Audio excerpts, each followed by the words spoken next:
ચોમાસા દરમિયાન ખાડીપુરમાં જે પ્રકારે સુરત શહેરની સ્થિતિ થઈ છે તેને લઈ હવે રાજકારણ ગરમાઈ રહ્યું છે।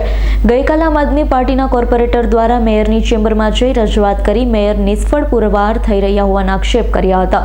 તો આજે કોંગ્રેસ દ્વારા વિપક્ષ તરીકે આમ આદમી પાર્ટી નિષ્ફળ થઈ હોવાના આક્ષેપો તેમની ચેમ્બરમાં જઈ કરાયા હતા। સુરત મહાનગરપાલિકા ખાતે અત્યારે શહેરની જે ખરાબ સ્થિતિ થઈ રહી છે તેને લઈ એકબીજા ઉપર આક્ષેપ અને પ્રત્યાક્ષેપો કરાઈ રહ્યા છે। શાસકો અધિકારીઓ પર દોષનો ટોપલો ઠાલી રહ્યા છે। વિપક્ષ શાસકો પર નિષ્ફળતા અને અક્ષમતાના આરોપ કરી રહી છે। તો હવે કોંગ્રેસ પણ મેદાનમાં આવી ગયું છે। કોંગ્રેસ દ્વારા આજે વિપક્ષ તરીકે શાસકોને યોગ્ય રજૂઆત કરી ચોમાસા દરમિયાન આવી સ્થિતિ ઊભી ન થાય તેના માટે કોઈ પણ પ્રકારે ધારદાર રજૂઆત કરવામાં ન આવી હોવાના કારણે આજે શહેરના લોકો મુશ્કેલીમાં મુકાયા હોવાનું સામે આવ્યું છે।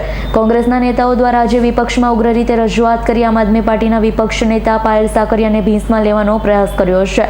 સુરત શહેર કોંગ્રેસના પ્રમુખ વિપુલ ઉદનાવાલાએ જણાવ્યું છે, આપ ભાજપ ભાઈ ભાઈ સાથ મિલકર ખાઈ મલાય તેવી સ્થિતિ સુરત કોર્પોરેશનમાં જોવા મળી। માત્ર સોશિયલ મીડિયામાં દેખાવ કરતા ખાતર આમ આદમી પાર્ટી ભારતીય જનતા પાર્ટીનો સુરત મહાનગરપાલિકામાં વિરોધ કરી રહી છે। સુરત શહેર ખાડીપુરની સ્થિતિમાં આવીને ઊભું રહ્યું હતું ત્યારે આમ આદમી પાર્ટી વિસાવદરની ચૂંટણીમાં મળેલ વિજયનો વિજય ઉત્સવ મનાવી રહી હતી। ભારતીય જનતા પાર્ટી અને આમ આદમી પાર્ટીનું મજબૂત ગઠબંધન સુરત કોર્પોરેશનમાં જોવા મળે છે। Bureau report S9 news Surat. અમારી તમામ માહિતીથી અપડેટ રહેવા માટે જોડાયેલા રહો S9 ન્યૂઝ સાથે।